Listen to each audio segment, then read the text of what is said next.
जय हिंद साथियों। स्वागत है आपका हमारे यूट्यूब चैनल पे। आज हम पढ़ने वाले हैं इंग्लिश का एक और महत्वपूर्ण टॉपिक सिंटैक्स।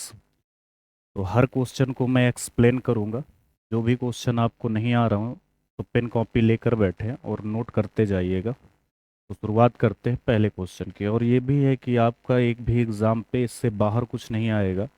मैंने हर क्वेश्चन को इस हिसाब से डिज़ाइन किया है कि हर क्वेश्चन अलग हो और उसमें कुछ अलग आपको सीखने को भी मिले। और इससे बाहर एक भी क्वेश्चन ना आने की उम्मीद है। सिंटैक्स अगर मान लीजिए कि आपके एक बहुविकल्पी मल्टीपल चॉइस क्वेश्चन और एक ऐसे क्वेश्चन, ये आपका कंफर्म हो जाएगा इसको पढ़ने के बाद। पहला क्वेश्चन है, either Ravi nor Raman is good boy. देखो, एक दो केस होते हैं, आपको इनको याद रखना।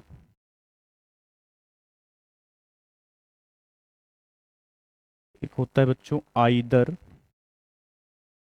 और एक होता है नाइदर नॉर।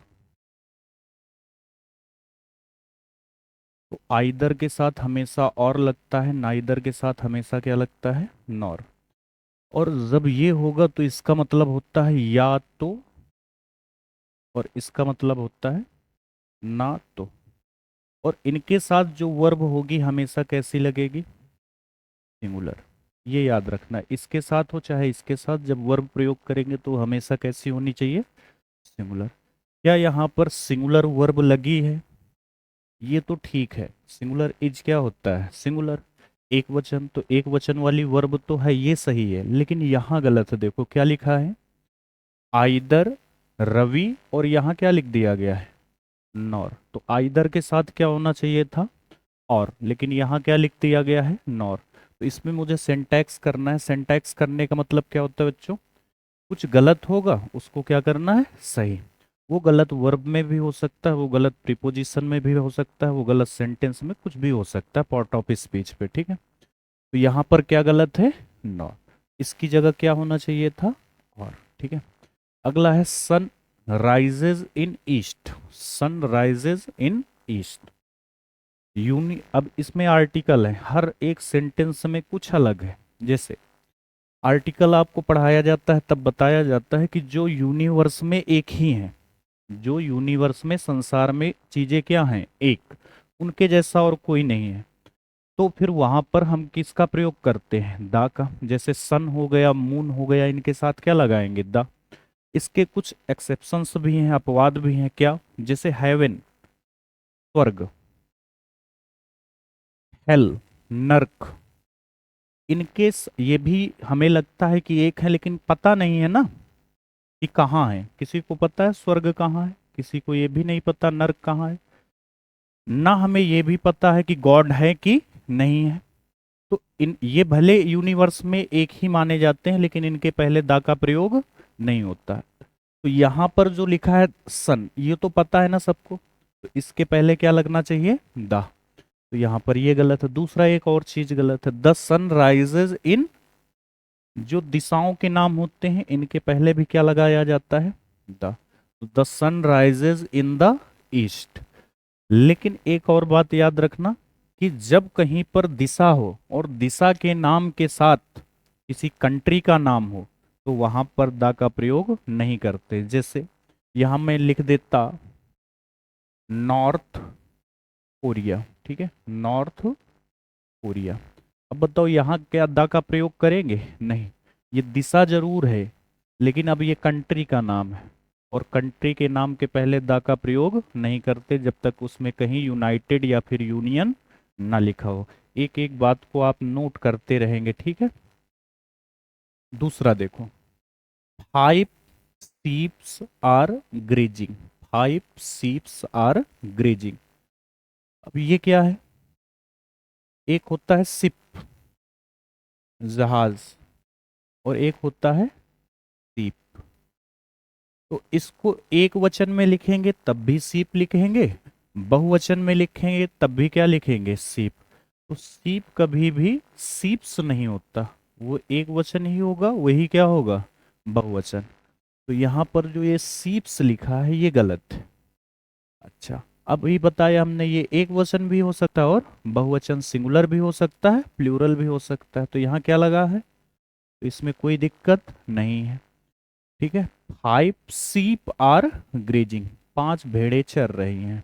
अगला है he entered into the room. Entered का मतलब ही क्या होता है? प्रवेश करना। अब किसी चीज के अंदर जाना या प्रवेश करना एक ही बात होती है, और इनटू वर्ब भी किसी के अंदर जाने की बात करता है। जैसे लिखा है the cat jumped into the well, तो बिल्ली ने कहाँ छलांग लगाई? कुएं में। तो वो कुएं के कहाँ चली गई? अंदर। और इसका मतलब भी क्या है? किसी चीज के अंदर प्रवेश करना। तो दो चीजें सेम चीज बता रहे हैं। अच्छा, अगर इंटर ना लिखें तो क्या काम चल जाएगा? नहीं चलेगा। क्यों? वर्ब का होना जरूरी है। तो यहां पर हम किसको हटा देंगे? इनटू का, क्योंकि इन दोनों का मतलब सेम निकल रहा है। तो he entered the room, into हटा देंगे यहां से। अगला देखो, please write with ink. Preposition में आपने बहुत पढ़ा होगा मेरे साथ है। देखो इसमें थोड़ा कंफ्यूजिंग भी होता है। ये जो नाउन लिखा है ये इस पर डिपेंड करता है। ये क्या लिखा हुआ है? इंक। अब देखो, अगर ये नाउन मैं किसी चीज से अपना काम चला रहा हूं तो वहां पर प्रीपोजिशन विद का यूज होगा। जैसे मैं किस से लिख रहा हूं? अपना काम ही तो चला रहा हूं इंक से, तो विद लगना चाहिए। लेकिन अगर ये अनकाउंटेबल नाउन हुई, कौन सी? अनकाउंटेबल, तो यहां पर फिर विद नहीं लगाते। अगर यहां लिखा होता प्लीज राइट विद पेन, तो वो सही था, क्योंकि पेन की गिनती की जा सकती है लेकिन इंक की गिनती नहीं की जा सकती। तो अगर ये अनकाउंटेबल है तो यहां हमेशा याद रखना क्या लगेगा? इन। इन इंक, इन ब्लड, तो ये सारी चीजें क्या हैं? अनकाउंटेबल। तो यहाँ क्या लिखेंगे? इन। अगर यहाँ काउंटेबल कुछ भी हो, पेन, पेंसिल, तो यहाँ पर क्या लगेगा? विद। ठीक है, चलिए।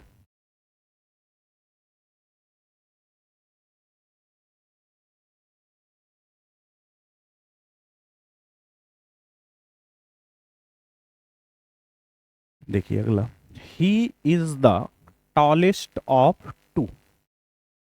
ये कितने लोग लिखे हैं? 2 लोग। और 2 लोगों से अगर कंपैरिजन करवाया जाए, तुलना करवाया जाए, तो क्या सुपरलेटिव डिग्री लगती है? 2 लोगों की अगर तुलना हो रही हो तो क्या सुपरलेटिव डिग्री लगती है क्या? कौन सी लगती है? कंपैरेटिव। और ये टालेस्ट जो लिखा है ये कौन सी डिग्री है? सुपरलेटिव। तो बस यहाँ क्या करना है आपको? एस टी हटा के क्या जोड़ देना है? तो ये क्या हो जाएगा? Taller. He is the taller of to.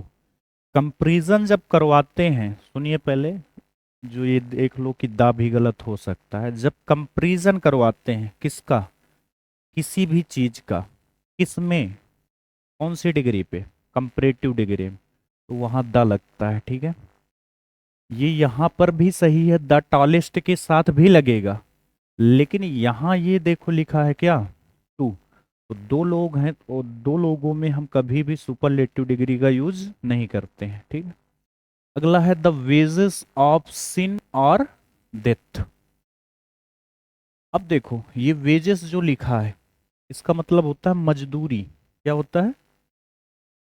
पाप की मजदूरी करना मृत्यु है। इसका मतलब है पाप की मजदूरी करना, यानी आप पाप को बढ़ावा दे रहे हो तो वो मृत्यु के समान है आपके। तो ये मजदूरी हमेशा सिंगुलर होती है। क्या होती है? सिंगुलर। तो अगर ये सिंगुलर है तो यहां जो लिखा है, यहाँ वर्ब भी कैसी होनी चाहिए? सिंगुलर। तो यहाँ क्या लगना चाहिए? इज।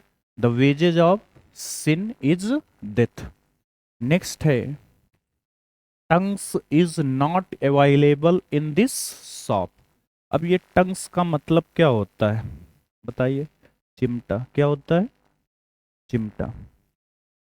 तो जिन नाउन्स में 2 चीजें हों, जैसे पैंट्स, ट्राउजर्स, टंग्स, सीजर्स, वो हमेशा प्लूरल होती हैं, उनका सिंगुलर की तरह यूज नहीं हो सकता। तो ये कैसी नाउन है? कहाँ चला गया? टंग्स। कैसी नाउन है?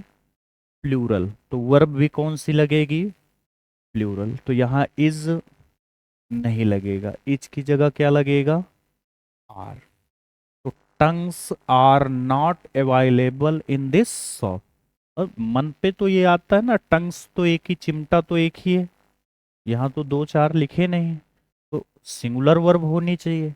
लेकिन चिमटे के भाग कितने होते हैं, दो, इस वजह से यहाँ पर बहुवचन की तरह यह प्रयोग होते हैं।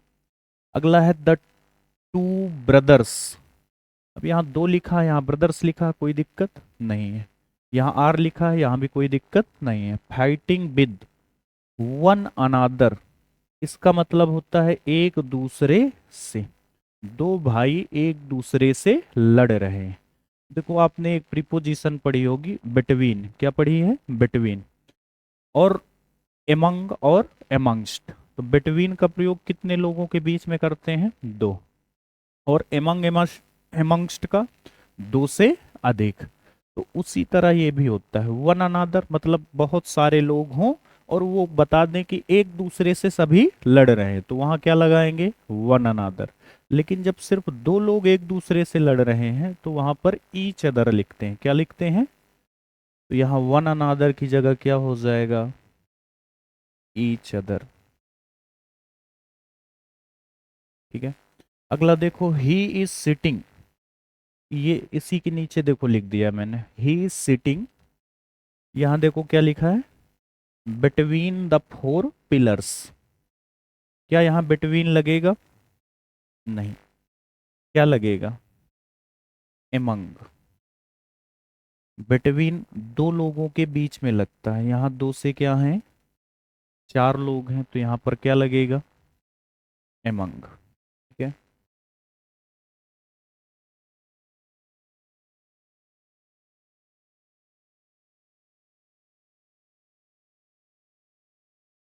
जब कहीं पर कुछ तुलना कराने वाले वर्ड लिख जाएं, जैसे जूनियर, सुपीरियर,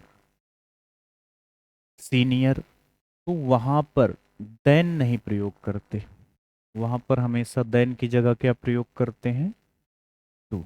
ठीक है। यहाँ देखो लिखा था क्या, जूनियर, ये तुलना कराने वाले वर्ड होते हैं, जूनियर, सीनियर, सुपीरियर ना। तो यहाँ पर हमेशा इनको हटा के इनकी जगह क्या लगे दें। और कुछ कंपैरेटिव डिग्री वाले होते हैं, जैसे हॉटर, क्या हो गया, hotter, milk is hotter then, कुछ भी लिख दें जो उसकी उससे तुलना हो सके। ठीक है। तो he is junior to me in the institution.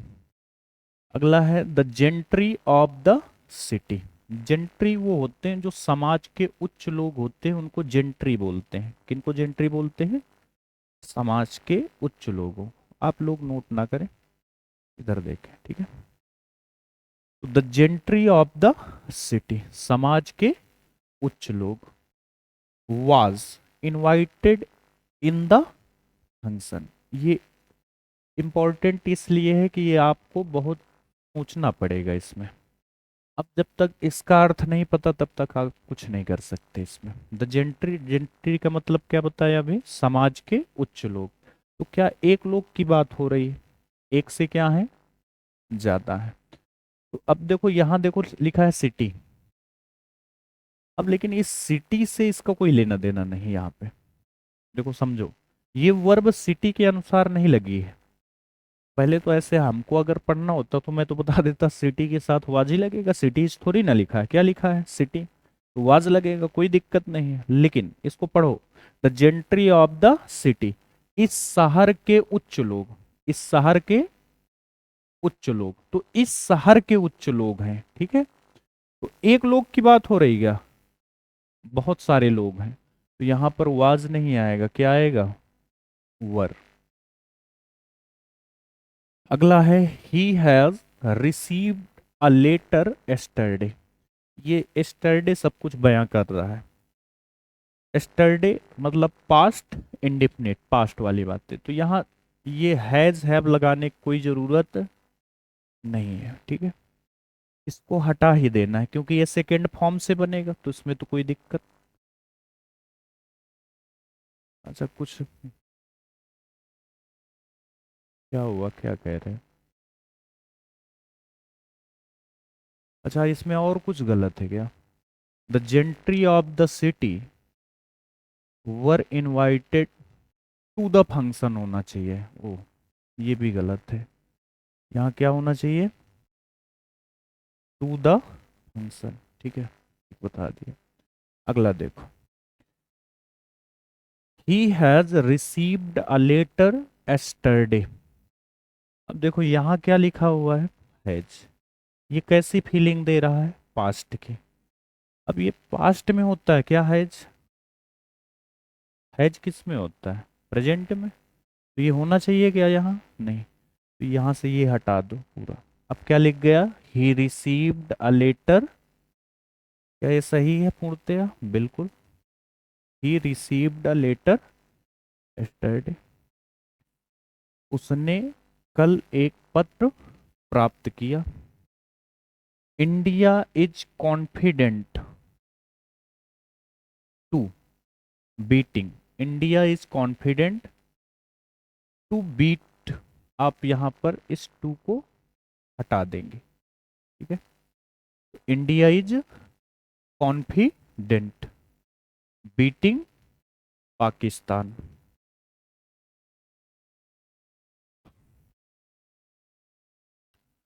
India is confident. अब देखो, बीटिंग जो ये लिखा, कॉन्फिडेंट लिखा है, इसके साथ जो प्रीपोजिशन लगती है वो हमेशा क्या लगती है? ऑफ। क्या लगती है? यहाँ टू को हटा के क्या लिख देंगे? India is confident of beating Pakistan in cricket. अगला है, USA is the richest country of the world. अभी शुरुआत में आपको बताया हमने कि किसी भी देश के नाम के पहले द का प्रयोग नहीं होता, लेकिन अगर उस देश के नाम के पहले यूनियन या फिर क्या लिखा हुआ है? यूनाइटेड, तो फिर द का प्रयोग करेंगे। तो यूएसए का मतलब होता है the United state of America. तो यहाँ क्या लगा देंगे? The USA is the richest country. अब एक और गलती है यहाँ पर, देखो क्या? ऑफ। क्या होगा? इन द वर्ल्ड। ये तो आपने खूब पढ़ा होगा ना। तो क्या होना चाहिए यहाँ पर? In the world. USA is the richest country in the world.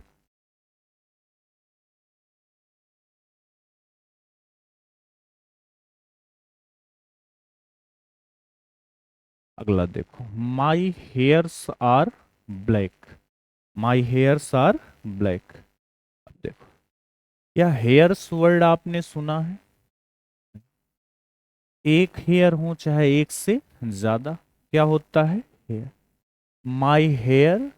अब हेयर के साथ यहाँ क्या लिख देंगे? Is. My hair is black. अगला, ही गिव अ स्पीच। क्या ही लिखा है और यहाँ हेल्पिंग वर्ब नहीं है, सिर्फ क्या है? Main verb. तो अगर मेन वर्ब है तो वो दो ही टेंस हो सकते हैं। कौन कौन से? प्रेजेंट इंडेफिनिट या फिर पास्ट इंडेफिनिट। अगर यह प्रेजेंट इंडेफिनिट है और यहाँ पर जो सब्जेक्ट है वो सिंगुलर है, तो वहाँ क्या लगता है? एस या ईएस। अगर यह पास्ट इंडेफिनिट है तो यहाँ क्या लगता है? अब गलती तो मतलब यही है। अब इसको या तो सेकंड फॉर्म बना दो, गिव की जगह क्या लिख दो? गिव। या फिर इसमें क्या लगा दो? एस या। अब एस ही लगेगा, ईएस तो जुड़ेगा नहीं, तो गिव्स लिख दो या फिर गिव। ठीक है। अगला है, डेथ इज प्रीफरेबल देन। बोलते हैं कि जैसे कोई होता कि आत्मसम्मान से अच्छा मरना पसंद करेंगे, तो वही है। डेथ इज प्रीफरेबल, क्या लिखा हुआ है? देन। तो यहाँ क्या लगा देंगे? टू। देन की जगह क्या लगा देंगे? टू। तो death is preferable to dishonour. अगला, इफ ही विल कम। यदि वह यहां आता। I shall go with him. तो ये पास्ट फ्यूचर के दो टेंस लिखे हुए हैं। अगर फ्यूचर में दो काम हो रहे हों तो एक किस में बनता है? प्रेजेंट इंडेफिनिट में, और दूसरा बनता है फ्यूचर इंडेफिनिट में।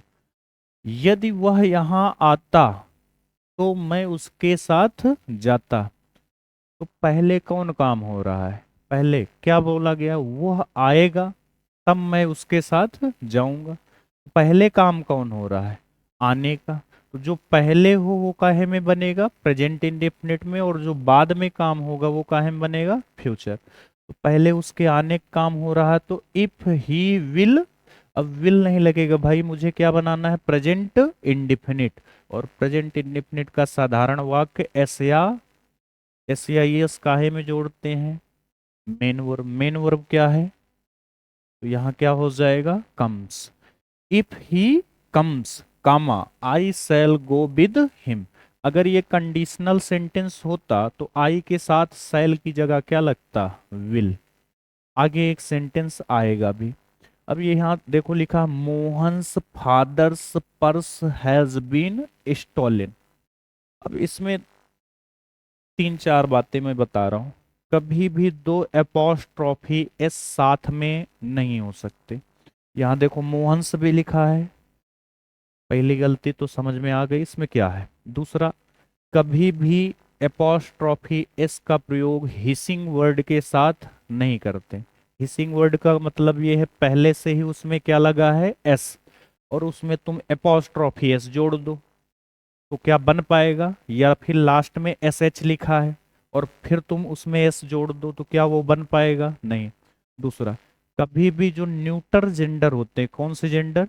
न्यूटर जेंडर, उनके साथ भी हम कभी भी एपोस्ट्रोफी एस का प्रयोग नहीं करते। उसका रीजन है कि उनका अधिकार, जैसे मैं बोलूं कि गाड़ी जो है, गाड़ी का खुद का अधिकार होगा क्या? गाड़ी पर तो किसी मनुष्य का अधिकार होगा ना, गाड़ी का कोई अधिकार नहीं है। तो इस वजह से वो वहां पर एपोस्ट्रोफी एस नहीं लगाते। अब इसको मुझे हटाना है। किसको? एक एपोस्ट्रोफी एस को। एक के साथ ऑफ लगा देंगे, एक के साथ एपोस्ट्रोफी एस। अच्छा, इसका एपोस्ट्रोफी एस का मतलब क्या होता है? का, की, के, यही होता है। जैसे ये लिखा ना, मोहन्स फादर्स पर्स, तो इसका मतलब है मोहन के पिता की पर्स। तो एक जगह का है और एक जगह क्या है? के। तो यहां क्या लिख देंगे? The purse of Mohan's father. बताओ समझ में आया कि नहीं बात? The purse of Mohan's father, इसका मतलब क्या है? Mohan, the purse of Mohan's father मतलब मोहन के पिताजी की पर्स, मोहन के पिताजी की। उसमें भी यही मतलब था। लेकिन हमें पता है ग्रामर के हिसाब से दो एपोस्ट्रोफी एस साथ में प्रयोग नहीं हो सकते। तो इसको लिख देंगे द पर्स ऑफ। अब देखो एपोस्ट्रोफी एस का मतलब क्या होता है? ऑफ। तो the purse of Mohan's father. बाकी यही, has been stolen, has been stolen. अगला देखो क्या है। Ramlal is junior. अभी ये वर्ड कुछ याद आए? अभी मैंने आपको सुनाए थे जूनियर, सीनियर। इनके बाद देन नहीं लगता है, बताओ क्या लगता है? तो Ramlal is junior to me. अगला देखो, he always give me a valuable advice. ये देखो यहाँ मेन फोकस करो एडवाइस पे। एडवाइस का मतलब क्या होता है? सलाह। एडवाइस का मतलब क्या होता है? क्या आपको सलाह गिन के दी जाती है? क्या इनको काउंट किया जा सकता है? नहीं। तो ये काउंटेबल नहीं है, इस वजह से यहाँ पर ए नहीं लगेगा। क्या हो जाएगा? ही ऑलवेज गिव मी वैल्यूएबल एडवाइस। ठीक है, समझ में आ गई बात? चलो, अगला देखो।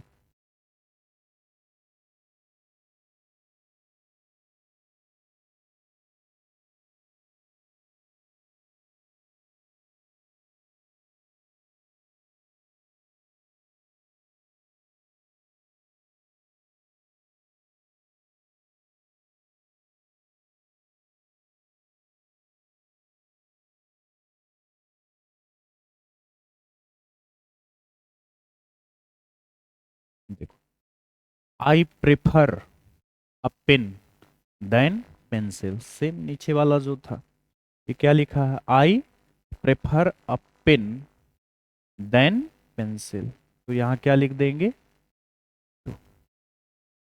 Deepu studies since 7 AM to 9 AM daily. मतलब दीपू कितने से कितने बजे तक पढ़ता है, ये वैसे समय निश्चित है, लेकिन आपको पता है सिंस कब लगता है, जब वो has been, have been, had been, will have been या शैल हैव बीन हो ना। अब ये टाइम ड्यूरेशन दिया हुआ है कि इतने से इतने तक, तो अब इतने से इतने तक मतलब मतलब एक समय से दूसरे समय तक जाना है, तो काहे का यूज करते हैं, फ्रॉम का, काहे का यूज करते हैं, यहाँ सिंस नहीं, क्या आएगा, from. Deepu studies from 7 AM to 9 AM, ये आपने क्लास 10th में भी सेम इसी तरह का पढ़ा था, वहां पर ये भी गैप था, तो क्या लगाना था, to. He as well as you, he as well as you is innocent, बताओ इसका क्या है, he as well as you. अब देखो, ये इसमें यहां पर गलती दी होगी आपको, आर लिखा होगा, क्या लिखा होगा, ये पहले से ही क्या है, करेक्ट। देखो, आर लिखा होगा, आपको लगेगा भी कि ये आर ही होना चाहिए, क्यों, यहाँ क्या लिखा है और यहाँ यू के साथ क्या लगता है, are. He as well as you is innocent, वह तुम्हारे जैसा ही क्या है, इनोसेंट, दोषी। तो अब इस किसकी तुलना करवाई जा रही, ठीक ही, वर्ब पहले वाले के अनुसार आएगी, किसके अनुसार आएगी, पहले वाले के, तो यहाँ क्या आना चाहिए, इज, तो ये पहले से ही पूरा क्या है, करेक्ट। दूसरा देखो, पुल चेन और स्टॉपिंग द ट्रेन, ये कैसे उल्टा सीधा लिखा है कुछ, ये 27 नंबर इधर से है क्या, ठीक है। पुल चैन फॉर स्टॉपिंग द ट्रेन, मतलब ये है कि ट्रेन को अगर क्या करना है, रोकना है, तो चैन को क्या करो, खींचो। तो अब यहां देखो, ये पुल माने क्या होता है, खींचना, स्टॉप माने क्या होता है, रोकना। जब दो वर्ब सेंटेंस में आ जाएं तो उनके पहले क्या लगा लेते हैं, टू, क्या लगाते हैं, तो यहाँ क्या हो जाएगा, टू, ये स्टॉपिंग नहीं होगा, क्या हो जाएगा, स्टॉप, तो क्या हो गया, pull chain to stop the train, अगर क्या करना है, ट्रेन को रोकना है, तो चैन क्या करो, खींचो। दूसरा क्या लिखा है देखो, his brother is an university student, तो यहां पर देखो क्या लिखा है, एन, जबकि लगता होगा कि ये सही है, यू लिखा है, वावेल है, एन लगना चाहिए, लेकिन जब हम इसका उच्चारण करते हैं तो क्या होता है, यूनिवर्सिटी, यहाँ जो उच्चारण वाली ध्वनि है वो व्यंजन है, क्या है, व्यंजन। इसको देखो, ये क्या है, ककाहरा वाला अक्षर है, और जब ककाहरा वाला अक्षर आ जाए उच्चारण में तो वहां पर एन नहीं, क्या लगाते हैं, तो ये एन यहाँ पर गलत है, इसकी जगह क्या होना चाहिए, ए होना चाहिए। अगला देखो, द चॉइस वाज हिम, जब ये वैसे सेंटेंस सही सब कुछ लग रहा है, लेकिन जब चॉइस की बात हो तो हिम नहीं, हिज होता है, क्या होता है, हिज, तो द चॉइस वाज हिज। अगला देखो, Kalidas was one of the greatest poet of Sanskrit, Kalidas Sanskrit के एक महान कवियों में से एक थे। अब देखो, ये काफी बार समझा चुके हैं कि अगर सुपरलेटिव डिग्री दो तरह से होती है, एक सिर्फ द, एक क्या होता है वन ऑफ द। जब द लिखा हो तो वहां सिंगुलर नाउन होगी, लेकिन जब वन ऑफ द लिखा हो तो वहां कैसी नाउन होगी, प्लूरल। तो यहाँ देखो क्या लिखा है, पोइट, तो यहाँ क्या होना चाहिए, पोइट्स। तो यहाँ पर पोइट की जगह क्या हो जाएगा, पोइट्स। क्यों, क्योंकि यहाँ क्या लिखा है, वन ऑफ द। तो जब वन ऑफ द वाला केस हो तो यहाँ पर हमेशा नाउन कैसी आएगी, प्लूरल वाली। तो पोइट की जगह क्या हो जाएगा, पोइट्स। अगर इसी के बारे में आगे कुछ बताया जाए, यहाँ पर हु लगा के या फिर और कोई कंजंक्शन लगा के इसी के बारे में अगर बताया जाए, तो वहां पर वर्ब भी कैसी यूज होगी, प्लूरल। अगर सब्जेक्ट प्लूरल है तो वर्ब भी कैसी होनी चाहिए, प्लूरल। तो यहाँ पर भी आगे गलती दे सकता है किसी सेंटेंस पे। अगला है the school was closed since yesterday. क्या यहाँ पर ये लगेगा, the school was closed since yesterday. अभी पढ़ाया सिंस और फार का यूज कहाँ होता है, has been, have been, had been, will have been और शैल हैव बीन पे। यहाँ क्या लिखा है, तो यहाँ सिंस नहीं लगेगा। The school was closed yesterday, बस इतना ही होगा।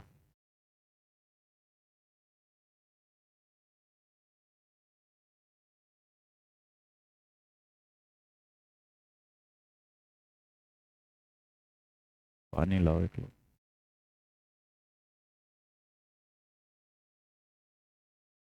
देखो, आई lost 100 books. I lost 100 books. देखो, ये लग सही रहा है लेकिन है नहीं। जैसे हम कुछ खरीदने जाएं, मान लो कि केला खरीदने गए, तो हम क्या बोलेंगे, 1 दर्जन 2 दर्जन ऐसे ही तो बोलते हैं। तो उसको बोलते हैं ए डजन, क्या बोलते हैं, तो 100 डजन, ये सबके पहले क्या लगता है, ए। ठीक है, तो I lost 100 books, I lost 100 books. There is a large number of girls in this school. अब ये जो देयर है, इसके बाद सिंगुलर वर्ब भी हो सकती है और प्लूरल भी हो सकती है, ये आगे वाले पे डिपेंड करेगा। यहाँ पढ़ो, अ लार्ज नंबर ऑफ गर्ल्स। इससे क्या समझ में आया, ये क्या हो गया, बहुवचन। क्या हो गया, तो यहाँ पर जो वर्ब भी होगी वो भी कैसी होगी, बहुवचन, मतलब प्लूरल वाली। अब दिमाग में आता होगा, यहाँ तो हम वर्ब भी लगा सकते हैं, हैव भी लगा सकते हैं, बहुवचन ये सब होते हैं। लेकिन भाई इसमें पहले से ही क्या लिखा है, तो इसके अनुसार क्या आ जाएगा, आर। अगर यहाँ वाज लिखा होता तो क्या कर देते, वर। ठीक है, he is the same man whom came here yesterday। He is the same man, यह वही आदमी है। यहां पर जो केम हेयर एस्टरडे, जो कल आया था, ये वही आदमी है जो कल। तो बताओ जो की मीनिंग क्या हुम होती है, जो की मीनिंग क्या होती है, हु। क्या होती है, हु। तो कंजंक्शन यहाँ पर किसका यूज करेंगे, हु का।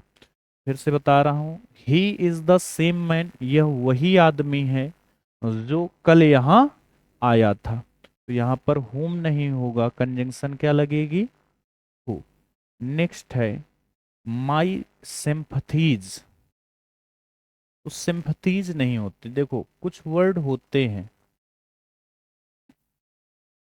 रिगार्ड्स, जैसे ब्लेसिंग वाले जो हम आशीर्वाद के लिए यूज करते हैं, वो हमेशा कैसे वो देखने में चाहे जैसे लगे हों, वो हमेशा यूज कैसे होते हैं, सिंगुलर की तरह। कैसे यूज होते हैं, सिंगुलर की तरह। तो यहाँ क्या होना चाहिए, सिंपथी। इसको ऐसे बोलते हैं ढांढस बंधवाना। जैसे किसी को कोई प्रॉब्लम हो गई तो उसको संतावना देने के लिए हम ये वर्ड यूज करते हैं, सिंपथी। तो यहाँ पर अब वर्ब भी कैसी हो जाएगी, सिंगुलर। तो क्या आ जाएगा, इज, तो my sympathy is always with the poor. अगला है he aims at to stand first this year. He aims उसका लक्ष्य है। अब देखो दो दो क्या प्रीपोजिशन साथ हो सकती हैं, कुछ प्रीपोजिशन साथ हो सकते हैं, जैसे ये देखो लिखा है क्या, इनटू। लेकिन ये दोनों मिलके एक ही प्रीपोजिशन है, इन और टू मिलके क्या बना देता है, इनटू। तो ये दोनों साथ में आ सकते हैं, लेकिन यहाँ एट और टू दोनों क्या हैं, अलग अलग। यहाँ पर एट का प्रयोग नहीं होगा। He aims to first this year.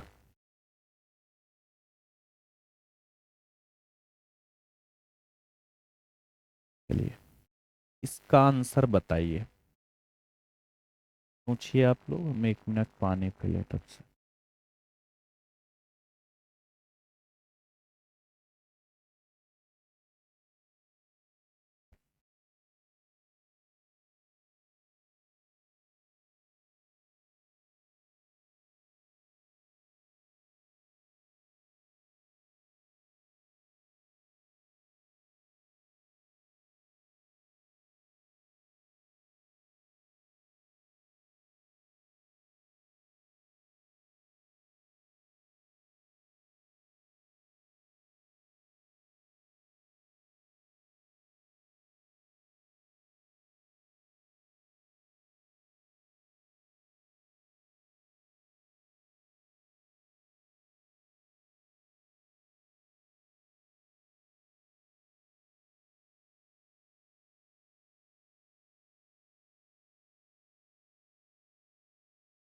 ठीक है देखो, the wounded were taken to the hospital. Wounded मतलब क्या होता है, घायल। घायल को कहाँ ले गया गया, कितने लोग घायल हैं, द वाउंडेड घायल को अस्पताल ले गया गए। अब देखो यहाँ क्या लिखा है, वेयर, घायल एक ही लोग है। प्रीपो यहाँ वर्ब भी कैसी आएगी, सिंगुलर, तो क्या आ जाएगा, was. The wounded was taken to the hospital. Next है,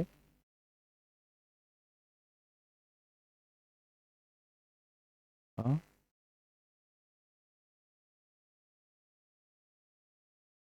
व्हाट हैपन, क्या कह रहे हो।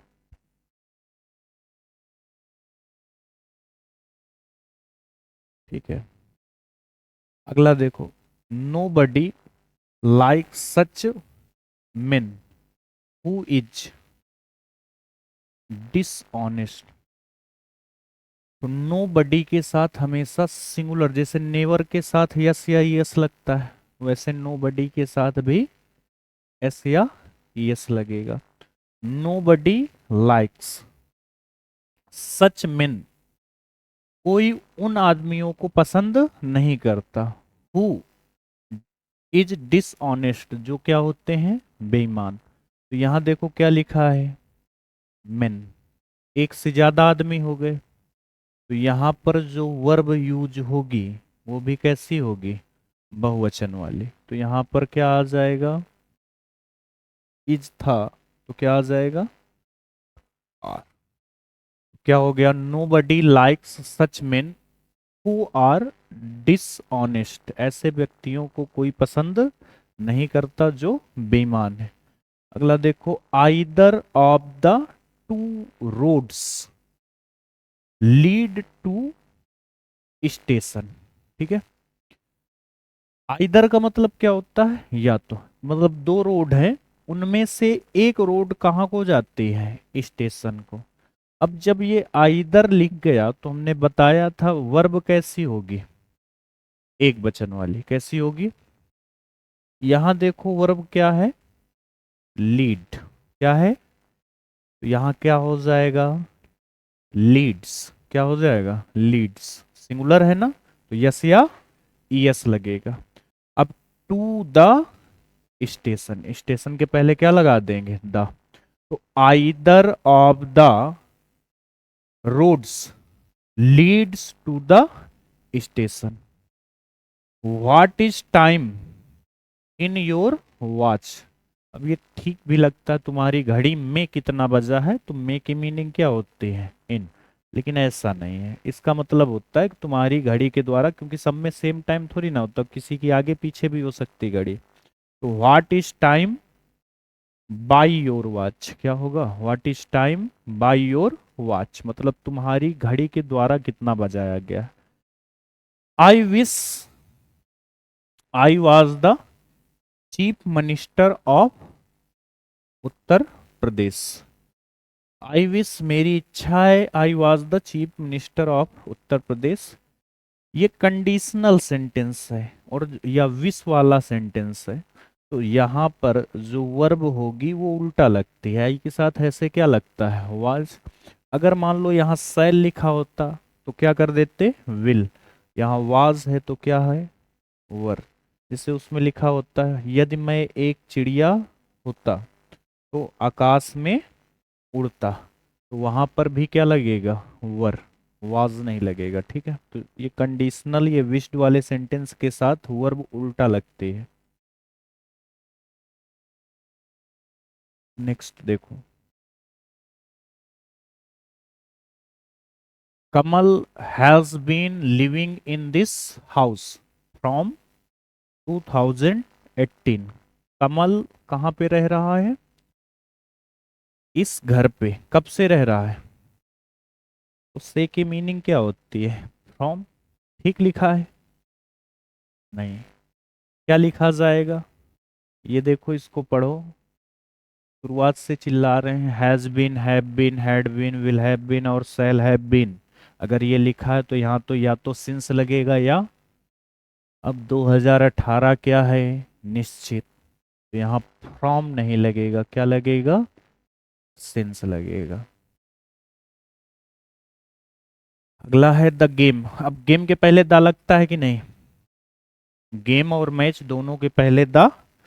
लेकिन अगर क्रिकेट हॉकी ऐसा कुछ लिखा है तो वहां पर द का प्रयोग नहीं होगा। तो यहाँ the game came to end, मतलब जो गेम चल रहा है, खेल, वो समाप्त होने वाला है। ठीक है, तो अब देखो ये क्या लिखा है, एंड। अब इसको अगर हम इंग्लिश में लिखते तो ऐसे ही तो लिखेंगे, हिंदी में सॉरी, एंड। ठीक, अब ये क्या है, मात्रा। तो मात्रा अगर उच्चारण मात्रा वाला है तो जो आर्टिकल लगेगा वो कैसा होगा, एन। ठीक है, तो यहाँ पर ए नहीं, क्या होना चाहिए, एन। अगला देखो, the Canberra is the capital of Australia. Canberra कहाँ की राजधानी है, ऑस्ट्रेलिया की।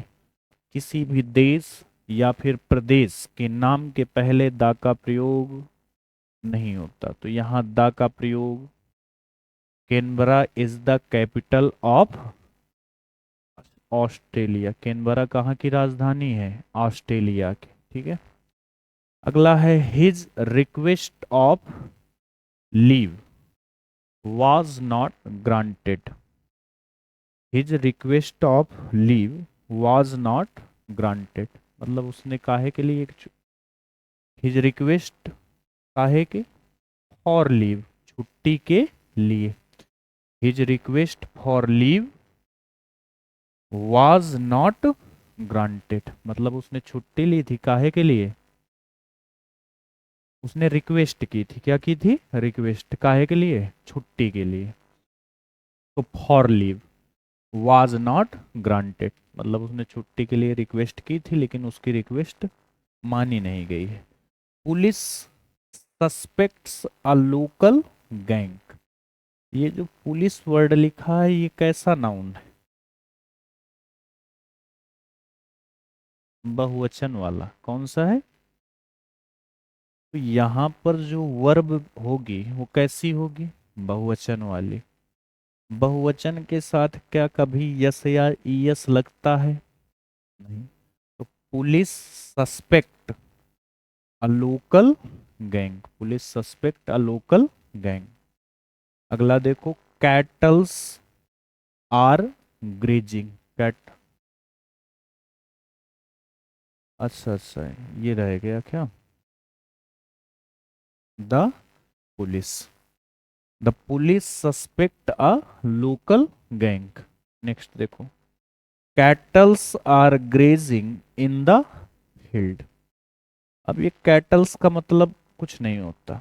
कैटल वर्ड ही क्या है? बहुवचन। कैटल का मतलब मवेशी, बहुत सारे जानवर, तो उनको क्या बोलते हैं? कैटल। यहाँ कैटल्स लिखने की जरूरत नहीं है। कभी कभी कैटल लिखा होगा, यहाँ क्या लग जाएगा? इज, तो ये भी क्या है? गलत। कैटल के साथ क्या लगता है? आर। फिर लिखा होगा हुज कैटल आर दिस, तब भी गलत। Whose cattle are these. अगर दैट लिखा है तो क्या हो जाएगा? दोज। तीन तरह से इसमें गलती हो सकती है, और कुछ तो गलत नहीं है। Cattle are grazing in the field, कभी कभी प्रीपोजिशन की गलती भी हो सकती है। यहाँ ऑन लिख देगा, ऑन द फील्ड।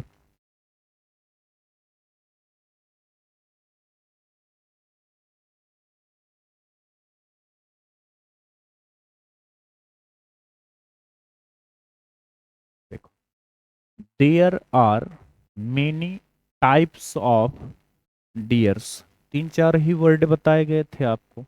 जो हमेशा सिंगुलर होते हैं उनको प्लूरल, हमेशा प्लूरल होते हैं उनको प्लूरल बनाया नहीं जा सकता, और एस लगा के, जैसे सीप, डियर। इनको डियर्स या सीप्स नहीं लिख सकते। यहाँ देखो क्या लिखा हुआ है? डियर्स। तो यहाँ पर क्या होना चाहिए? Deers. There are many types of deer. He is too weak that he can not walk. पढ़ के कुछ याद आया? रिमूव टू, तो रिमूव कर दिया गया है इसमें। जब यहाँ एक टू है तो दोबारा भी होना चाहिए, या तो यहाँ पर सो होना चाहिए, ही is so weak that he can not walk, या फिर इस पूरे को हटा दीजिए और इसकी जगह बस क्या लगा दीजिए? पूरे की जगह टू, बस हो गया। क्या हो जाएगा? He is too weak to walk, वह जरूरत से ज्यादा कमजोर है चलने में। ठीक है, मतलब वह इतना कमजोर है कि चल नहीं सकता। तो दो काम आप कर सकते हैं, या तो इस टू को हटा के यहाँ क्या लिख दे? So, he is so weak that he can not walk. दूसरा क्या कर सकते हैं? ही इज टू वीक, और इस पूरे को हटा के क्या लिख दें? To walk. अगला देखो लिखा है, he is tired in doing this work. तो he is tired of, tired के बाद हमेशा जो प्रीपोजिशन लगती है वो कौन सी है? ऑफ। तो इस इन को हटा के यहाँ पर क्या आ जाएगा? Of. He is tired of doing this work. Tired का मतलब थका हुआ। अगला देखो, फिजिक्स। ये पूरा कैपिटल में लिख गया क्या? चलो कुछ अलग से होगा। Physics are an interesting subject. गलतियां कहाँ हो सकती हैं? यहाँ हो सकती है, यहाँ हो सकती है। इंटरेस्टिंग के पहले एन लिखा है, क्या सही है? बिल्कुल सही, इंटरेस्टिंग एन ही लगेगा। लेकिन ये जो फिजिक्स लिखा है, ये कितनी फिजिक्स है? एक ही है भाई, सब्जेक्ट है वो सिंगुलर होगा। तो सब्जेक्ट का नाम है तो ये क्या होगा? सिंगुलर। तो यहाँ क्या लगेगा? फिजिक्स हो गया, इकोनॉमिक्स हो गया, मैथमेटिक्स हो गया। दिखने में क्या लगते हैं? प्लूरल, लेकिन होते क्या है? सिंगुलर। तो physics is an interesting subject. दूसरा देखो कौन सा है?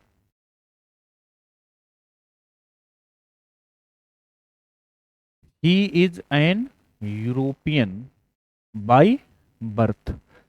इसकी मीनिंग जब लिखोगे हिंदी में, यूरोपियन, ठीक है, तो ये क्या आ गया? ककहरा वाला अक्षर। और जब ककहरा वाला अक्षर हो तो उसके साथ क्या लगाते हैं? ए। और यहाँ पर देखो क्या लगा है, तो इसको हटाएंगे, इसकी जगह क्या चिपका देंगे? ए। तो he is a European by birth, जन्म से वो क्या है? यूरोपियन। अब देखो, हिज स्पेक्टिकल्स इज न्यू। कुछ चीजें होती हैं जो हमेशा कह से यूज होती हैं, प्लूरल। स्पेक्टिकल्स, गॉगल्स, ना, टंग्स, सीजर्स, ये पहले भी पढ़ चुके हैं। ये हमेशा कैसे यूज होते हैं? जैसे चश्मा है, क्या एक आंख का लगाओगे क्या? खराब चाहे एक हो, लगाओगे तो दोनों का ना। ऐसा तो है नहीं कि एक आंख पे लगा लिया जाए। तो हिज स्पेक्टिकल्स इज न्यू नहीं, क्या हो जाएगा? Are new. ये अलग है। क्या कोई बच्चा इसको बता सकता है बिना चीटिंग किए? है क्या कोई? किसमें गलत क्या है? I am too happy to see you, मैं तुम्हें देखकर जरूरत से ज्यादा प्रसन्न हूं। देखो ये जो टू वर्ड होता है ना, ये पहली बात तो यही गलत है। यहाँ क्या होना चाहिए? ये लिखा होगा, ठीक है, हमने ही टू को लिख दिया है, ये होगा उसमें गलत वाले में। I am too happy to see you.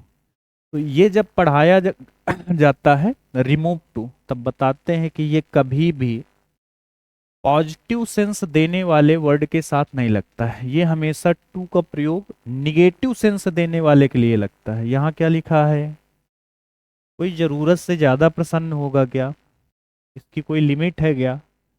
नहीं। तो ये एक पॉजिटिव वर्ड है, इसके साथ कभी भी टू का प्रयोग।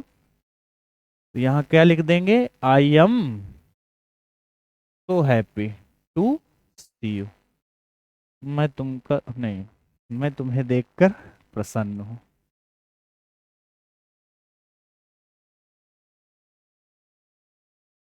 आ गए हमारे चाचा कोलंबस।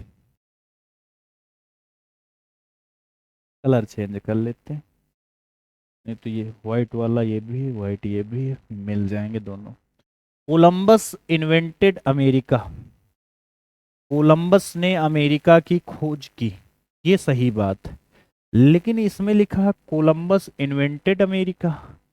कोलंबस ने अमेरिका का आविष्कार किया। ये कोई खोजने वाली वो पढ़ा था क्या कि भाई ये बल्ब बना दिया मैंने, ये आविष्कार है? तो अमेरिका क्या बनाया गया था? किसी ने बना दिया था? नहीं। इसकी क्या होगी? खोज, इसका आविष्कार नहीं होगा। तो कोलंबस डिस्कवर्ड क्या हो जाएगा? डिस्कवर्ड क्या? अमेरिका। अब ये लिखा होता Thomas Alva Edison invented electric bulb, तो वो सही था। लेकिन ये गलत है भाई, आविष्कार वो होते हैं जो बनाते हैं, अब इसकी क्या होगी? खोज। His poetries are mystic.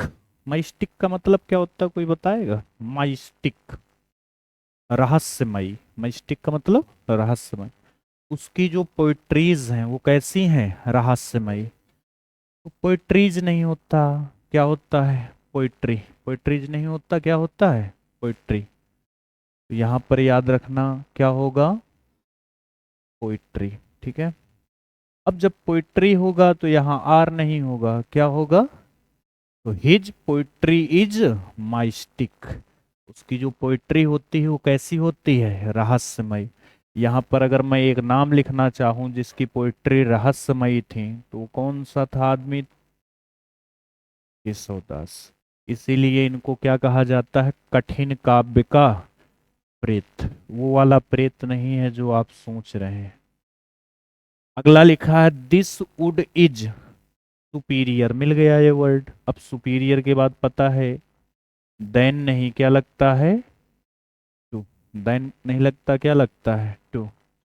अगला देखो, carefully walk लेस्ट you should fall. कैसे चलो? केयरफुली, संभल कर चलो। लेस्ट, कहीं ऐसा ना हो। ये चार वर्ड हैं लेकिन बड़ा मतलब होता है। लेस्ट इसका मतलब क्या है? कहीं ऐसा ना हो। यू शुड फॉल, आप फैल पड़े ना। तो केयरफुली वॉक ये गलत लिखा है। पहले क्या होनी चाहिए? वर्ब। तो वॉक केयरफुली, केयरफुली वॉक नहीं, क्या होगा? Walk carefully. तो ये वाला वर्ड कहाँ आना चाहिए? पहले। वॉक केयरफुली, संभल कर चले। लिस्ट, कहीं ऐसा ना हो यू शुड हॉल। अगला देखो, ही गो टू मुंबई एस्टरडे। किसी को समझ में आ रहा क्या गलती है? ही गो टू मुंबई एस्टरडे, कोई बता सकता है? देखो, ही लिखा है, एक इस तरह का और आया था, याद करो। ये क्या लिखा है? क्या यहाँ कहीं हेल्पिंग वर्ब दिख रही है? क्या दिख रही है? Main verb. क्या दिख रही है? अगर मेन वर्ब दिख रही है तो कौन कौन से टेंस हो सकते हैं? या तो प्रेजेंट इंडेफिनिट, या फिर अगर यह प्रेजेंट इंडेफिनिट है तो भाई यहाँ क्या लगना चाहिए? जैसे ही आपने गोज लिखा तो इधर नजर दौड़ाओ, ये कह रहा ना पास्ट वाला होना चाहिए। तो भाई ये तो कैंसिल हो गया, हमने तो बड़ा संभाल के लिखा था।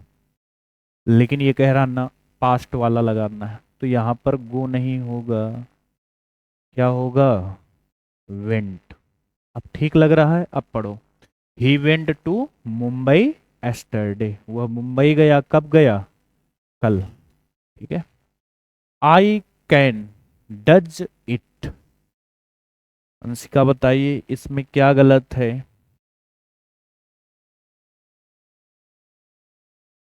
हाँ, वो हम लोगों ने पढ़ रखा है बचपन से, I can do it, does it कैसे हो गया? लेकिन देखो ऐसे ही है। ये कैन क्या है? मोडाल्स। मोडाल्स पढ़े थे, can could may might should would ना, ये क्या है? मोडाल्स। मोडाल्स के साथ हमेशा वी वन लगता है, वर्ब की फर्स्ट फॉर्म। तो ये तो फिफ्थ फॉर्म होती है। फिफ्थ फॉर्म पढ़ी है ना? नहीं पढ़ी क्या? तीन तो पढ़ी होंगी। चौथी आईएनजी वाली होती है, और पांचवी यस या। तो ये वाली फॉर्म नहीं होगी, आई कैन डू इट। ठीक है। और वैसे भी पता है आपको, डज ये कहाँ लगता है, यस या यस कहाँ लगता था?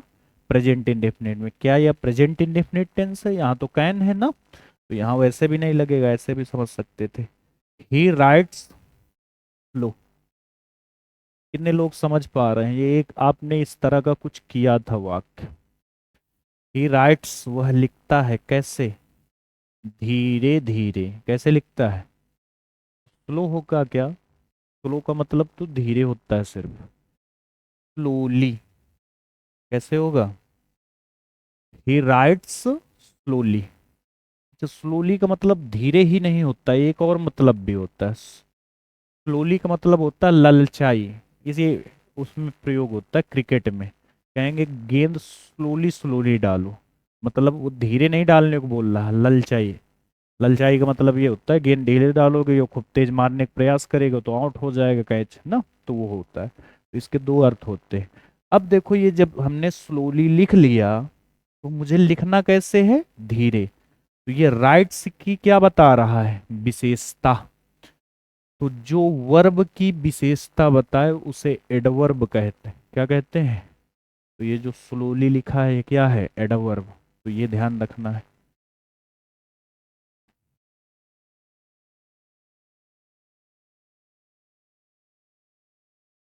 देखो, अच्छा लग रहा है? इसको छोटा कर देंगे या थोड़ा? बता नहीं रहे हो मन बेटा तुम। और करेंगे?